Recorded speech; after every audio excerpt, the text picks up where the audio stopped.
California. It's a name that conjures images of golden sunshine, Hollywood endings, and endless possibility. It's the land of dreams, the edge of the Western world, a place where people have always come to reinvent themselves. But beneath that golden facade, there is a deep and profound darkness. For every story of success, there is a shadow narrative of failure, madness, and death. No matter where you are in the world, whether it's midday in California or deep into the night here in South Asia, some stories have a way of reaching across time zones to send a chill down your spine. Today, we are peeling back the golden veneer to look at the rot underneath. We will journey to 3 real locations where the California dream curdled into an American nightmare. These are places so saturated with tragedy, obsession, and pure horror that they have become permanent scars on the landscape. We will check into a hotel that became a magnet for the damned, tour a mansion built by a mad grief, and climb a snowy mountain pass that became the site of a cannibal's feast. These are the places that prove that in the land of sunshine, the shadows are often the darkest of all.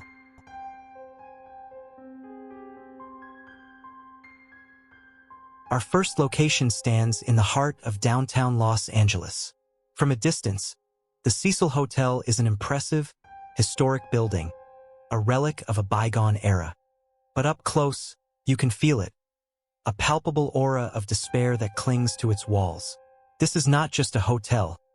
It is a vertical graveyard, a place with a history so dark, it has earned the nickname the Suicide. But suicide is only the beginning of the horror story at the Cecil. When the Cecil Hotel opened in the 1920s, it was a grand, opulent destination for business travelers. But its glory was short-lived. The Great Depression hit, and the neighborhood around it devolved into what is now known as Skid Row. The once glamorous hotel became a cheap, transient flophouse, a place for people on the margins, a place for those with nowhere else to go. And for many of its guests, the Cecil wasn't a temporary stop. It was a final destination. The hotel's grim ledger began filling up almost immediately. Throughout the 30s and 40s, it became notorious for the sheer number of people who chose to end their lives within its walls, often by leaping from its upper-story windows. But the darkness wasn't limited to suicide. In 1944, a woman gave birth in her room and threw her newborn baby out the window. In 1964, a retired telephone operator known as the Pigeon Goldie was found brutally murdered in her room, a crime that remains unsolved to this day. The Cecil was becoming a magnet for death. By the 1980s, that magnetic pull would attract something far worse. In 1985, the Cecil became the temporary home of one of history's most terrifying serial killers, Richard Ramirez, the Night Stalker. He would reportedly stay at the Cecil for weeks at a time, paying just $14 a night. After a night of committing heinous murders across the city, he would calmly return to the hotel, ditch his bloody clothes in the dumpster out back, and walk through the lobby, unnoticed by the staff or residents. The hotel's chaotic, anonymous atmosphere made it the perfect lair for a monster. And he wasn't the only one. A few years later, an Austrian serial killer named Jack Unterweger would also live at the Cecil while murdering local women, likely in homage to Ramirez. But the hotel's most famous and disturbing mystery wouldn't happen until the age of the internet, when a viral video would turn a missing person case into a global obsession. In 2013, a 21-year-old Canadian student named Elisa Lam checked into the Cecil. She was on a solo trip across the West Coast. On January 31st, she vanished.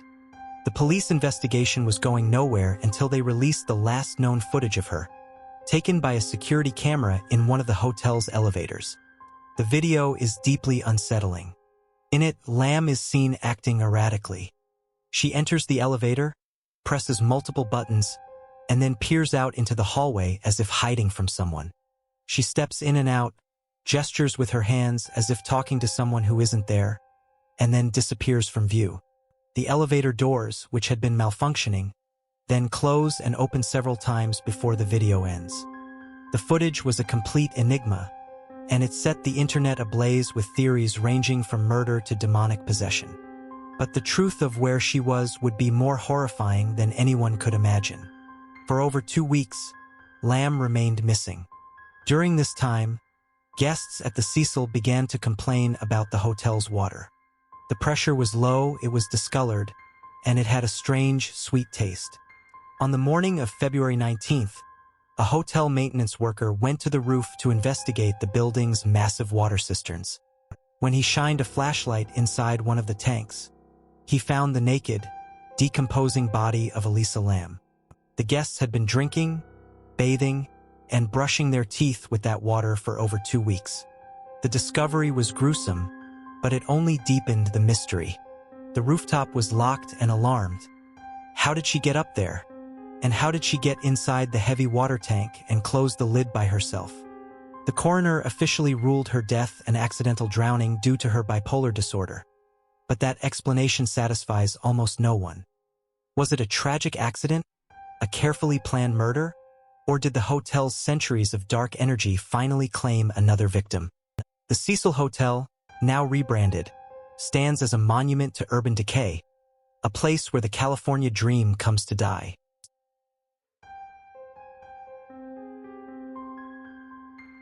From the urban decay of Los Angeles, our next journey takes us north to San Jose, to a place born not of poverty and crime, but of immense wealth, crippling grief, and a paralyzing fear of the supernatural.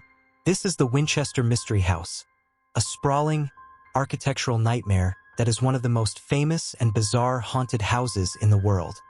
It is a house built not for the living, but to imprison the dead. The story begins with one of the great, blood-soaked fortunes of American history. Sarah Winchester was the widow of William Wirt Winchester, the treasurer of the Winchester Repeating Arms Company. The Winchester rifle was famously known as the gun that won the West, a weapon responsible for the deaths of countless soldiers, settlers, and Native Americans. When her husband died of tuberculosis in 1881, Sarah inherited a staggering fortune, the equivalent of over $500 million today. But she believed she had inherited something else, too, a curse. Devastated by the earlier death of her infant daughter and now the loss of her husband, Sarah fell into a deep depression. She sought the help of a spiritualist medium in Boston. According to the legend, the medium channeled the spirit of her late husband, who delivered a terrifying message. He told her that their family was being haunted by the angry, vengeful spirits of every person who had ever been killed by a Winchester rifle. And the medium gave her a chilling prescription. To save her own life, she had to build a home for these tormented souls. The instructions were specific. She was to move west and start building a great house. The construction, the spirits commanded, must never, ever stop. The moment the sound of hammers fell silent, the angry ghosts would close in, and she would die. Terrified, Sarah packed her bags and moved to the Santa Clara Valley in California. In 1886, she purchased a small farmhouse and began the project that would consume the rest of her life and her entire fortune. For the next 38 years, until the day she died, construction on the Winchester house never ceased. It went on 24 hours a day, 7 days a week, 365 days a year. The house grew without any master blueprint, sprawling outwards and upwards in a chaotic, nonsensical fashion. This wasn't a home. It was a labyrinth, a physical manifestation of one woman's grief and fear.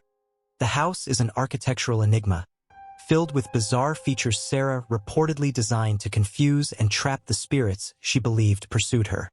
There are staircases that lead directly into the ceiling, doors that open onto solid walls or worse, onto a 2-story drop to the ground below.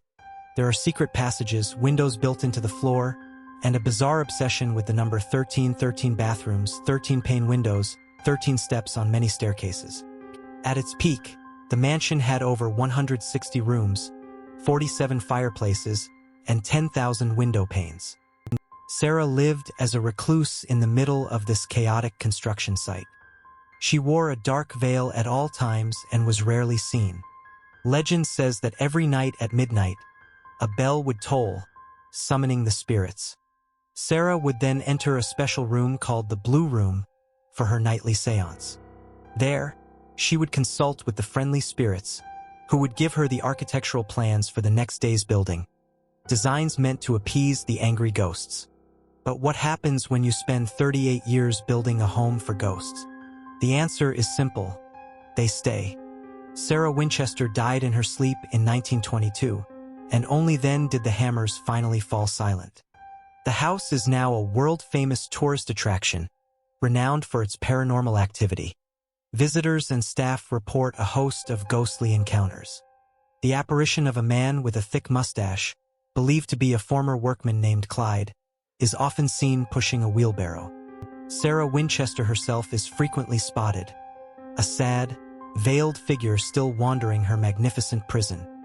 People hear disembodied footsteps, whispers, and the sound of doors slamming shut on their own, as if the spirits are still navigating the maze built just for them. The Winchester Mystery House is a singular monument to one woman's immense sorrow and the terrifying things a person will do to outrun their own ghosts.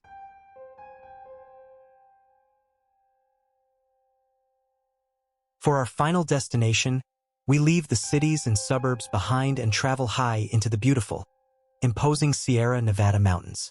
This is a story of the California dream in its purest form, the promise of a new life in a golden land. But it is also a story of how that dream can turn into a frozen nightmare of starvation, madness, and the ultimate human taboo. This is the story of Donner Pass. It began with a group of pioneers looking for a shortcut to their dreams, but it would become a direct path to a frozen hell. In the spring of 1846, a group of pioneer families, most notably the Donner and Reed families, set out from Illinois as part of a large wagon train. They were heading to California, lured by tales of fertile land and endless opportunity. They were well-equipped and optimistic. But along the trail, they made a fatal decision. They chose to take a new, unproven route called the Hastings Cutoff, which was advertised as a shortcut that would save them weeks of travel. The shortcut was a lie. It was a treacherous, poorly marked trail that took them through brutal desert and rugged mountains. The journey was a nightmare that cost them precious time, livestock, and supplies. They fell disastrously behind schedule. By the time they reached the base of the Sierra Nevada mountains, the final barrier before California, it was late October. They were exhausted and running low on food, but the worst was yet to come. An early, exceptionally heavy winter was about to descend upon the mountains and trap them in a world of ice and snow. Just as they were attempting to cross the high mountain pass, a massive snowstorm hit, dumping 5 feet of snow and making the pass completely impassable. They were trapped. The group set up a crude winter camp near what is now known as Donner Lake, hoping to wait out the storm. But the snow kept falling. Weeks turned into months. They were stranded in one of the most inhospitable environments imaginable. The story of what happened next is one of the most horrifying chapters in American history. The food ran out. They ate boiled leather, twigs, and eventually their own pack animals. Starvation and disease began to claim the weakest members of the party. The survivors, huddled in freezing, makeshift cabins, grew more and more desperate. As the last of the food disappeared, the survivors were faced with a choice that would strip them of their humanity and haunt their names forever. They were forced to resort to cannibalism, surviving on the bodies of their fallen friends and family members. A small group, later known as the Forlorn Hope, attempted to hike out of the mountains on snowshoes to find help. Most of them perished along the way, but not before they, too, were forced to eat their dead to survive. Rescue parties finally reached the camp in February of 1847.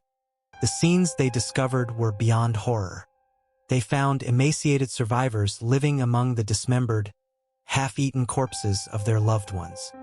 Of the 87 members of the Donner Party who were trapped, only 48 survived. The survivors were saved, but they left something behind in the snow: the tormented spirits of the dead. Today, Donner Pass is a place of stunning natural beauty, but many believe it is deeply haunted. Visitors and locals report a host of paranormal phenomena. People hiking near the lake have heard disembodied voices crying for help, whispers on the wind when no one is around, apparitions of gaunt, Desperate figures have been seen among the trees, vanishing when approached. A feeling of profound, overwhelming sadness is often reported by visitors, especially near the site where the Murphy family cabin once stood. Some have even claimed to feel an inexplicable, gnawing hunger when visiting the area. The Donner Pass is a place where the echo of human suffering is so strong, it seems to have been permanently absorbed by the land itself. A chilling reminder of the ultimate horror that can occur when the California dream freezes over.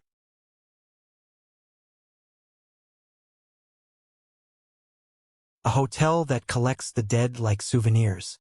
A bizarre mansion built to imprison ghosts.